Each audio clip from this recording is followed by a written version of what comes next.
ஸ்ரீ நாராயணியத்தில் தசகம் 5ல் முதல் ஸ்லோகம்.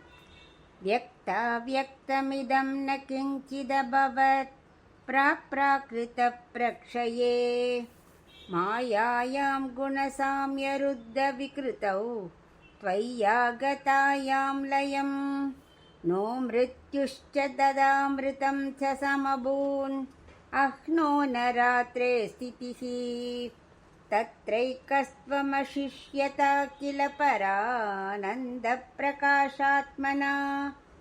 இப்போ இதுக்குள்ள அர்த்தம் பார்க்கலாம்.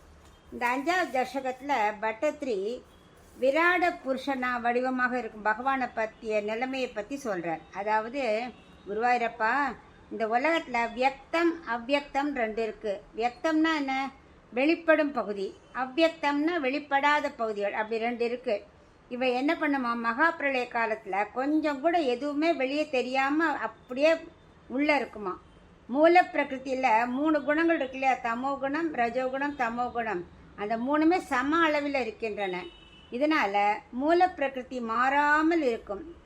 அது எல்லாமே பகவானோட சங்கல்பத்தினால உன்னிடம் லயப்பட்டு இருக்கின்றன.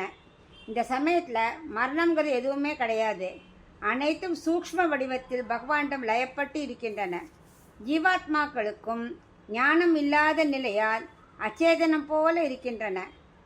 பகவானுடன் ஜீவாத்மாக்கள் ஒட்டி கொண்டு இருந்தாலும் மோட்சம் போக இயலாது. ஏன்னா ஞானமே இருக்காது. அதனால் பகவானை அனுபவித்து தொண்டு செய்யலாம் ஒன்றும் முடியாது. பகலின் நிலையோ இரவின் நிலையோ எதுவுமே கிடையாது.